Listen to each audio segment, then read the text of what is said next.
কাঁদছেন মেহেদী হাসান মিরাজ, কাঁদছেন সাইফ হাসান, কাঁদছেন নাজমুল হোসেন শান্ত, কাঁদছেন দোয়া করছেন মুশফিকুর রহিম। ঠিক এভাবেই সকল ক্রিকেটাররা কাঁদছেন মনে মনে, কেউ প্রকাশ্যে, কেউ ফেসবুকে।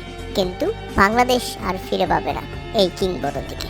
বাংলাদেশের ঘরোয়া লীগের কিংবদন্তি কোচ মাহবুব আলী জাকি, যার হাতে গড়া হয়েছে বাংলাদেশের অনূর্ধ্ব-19 দল থেকে শুরু করে বাংলাদেশ জাতীয় দলের আজকে যারা বড় বড় স্টার সাকিব আল হাসান, তাসকিন আহমেদ, তামিম ইকবাল, মুশফিক মাহমুদুল্লাহ সবাই তার হাতের স্পর্শে ক্রিকেটার হয়েছে। এই কিংবদন্তি মাঠের মানুষ আজকে মাঠ থেকেই বিদায় নিয়েছে। বিপিএলে রাজশাহী ওয়ারিয়র্সের বিপক্ষে ঢাকা ক্যাপিটালসের ম্যাচ শুরু হওয়ার আগে হার্ট অ্যাটাক করেন তিনি। মাঠের মধ্যেই তাকে কিছুক্ষণ সিপিআর দেওয়া হয়। পরবর্তীতে অ্যাম্বুলেন্সে করে হাসপাতালে নেওয়া হলে হাসপাতাল থেকে তাকে মৃত ঘোষণা করা হয়েছে। ইন্না লিল্লাহি ওয়া ইন্না ইলাইহি রাজিউন। তাই তো সকল ক্রিকেটাররা কাঁদছেন, সবাই সুখ প্রকাশ করছেন। বাংলাদেশ ক্রিকেটে এক কালো অধ্যায়, এক সুখের ছায়া। সুদূর অস্ট্রেলিয়া থেকে রিশাদ হোসেন পর্যন্ত ফেসবুকে পোস্ট করেছেন। তিনি লিখেছেন, সুদূর অস্ট্রেলিয়াতে যখন শুনছি মাহবুব আলী জাকি স্যার আমাদের মাঝে আর নেই, অনেক কষ্ট অনুভব করছি। স্যারের সাথে আমাদের তৎকালীন আন্ডার-19 টিমের একটা আলাদা ভালোবাসার জায়গা ছিল। আল্লাহ তাকে জান্নাতবাসী করুক। গভীরভাবে শোকাহত বিসিবি।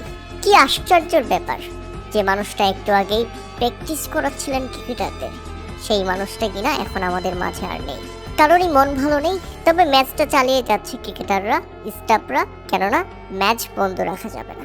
আর ঢাকা ক্যাপিটালস এই কোচকে হারানোর ম্যাচে দুর্দান্ত পারফরম্যান্সও করছে। ঢাকা ক্যাপিটালসের সামনে রীতিমতো অসহায় হয়ে পড়েছে আগের দিনের ম্যাচ জয়ী রাজশাহী ওয়ারিয়র্স। কেননা এদিন নির্ধারিত 20 ওভারে 8 উইকেট হারিয়ে মাত্র 132 রান দাঁড় করাতে পারে তারা। আগের দিনের সেঞ্চুরিয়ান নাজমুল হোসেন শান্ত এদিনও দুর্দান্ত খেলছিলেন, তবে 37 রানের বেশি করতে পারেনি। শেষ দিকে মোহাম্মদ নওয়াজ 26 বলে 26 রান করে অপরাজিত থাকলে 132 রানের মধ্যেই থেমে যায় রাজশাহী ওয়ারিয়র্সের ইনিংস। বল হাতে দারুণ বোলিং করেছেন নাসির হুসাইন 2টি এবং ইমাদ ওয়াসিম 3টি উইকেট শিকার করে নেন। আর যেভাবে ব্যাটিং করতে নেমে শুরুটা মোটেও ভালো ছিল না ঢাকা ক্যাপিটালস। মাত্র 5 রানের মধ্যে তারা প্রথম উইকেট হারায়। ফিরে যান সাইফ হাসান, রীতিমতো বোল্ড হয়ে গেছেন তিনি, এবং সেখান থেকে ঢাকা ক্যাপিটালস উইকেট হারালেও চাপে পড়েনি দলটি, কেননা লক্ষ্যটা ছিল খুবই অল্প এবং শেষ পর্যন্ত দারুণভাবে দলকে ফিনিশ করেন সাব্বির রহমান এবং শামীম হোসেন পাটোয়ারি। আর দলকে ফিনিশ করে তাই তো ঢাকা ক্যাপিটালস এই জয় উৎসর্গ করলেন মাহবুব আলী জাকি স্যারের জন্য।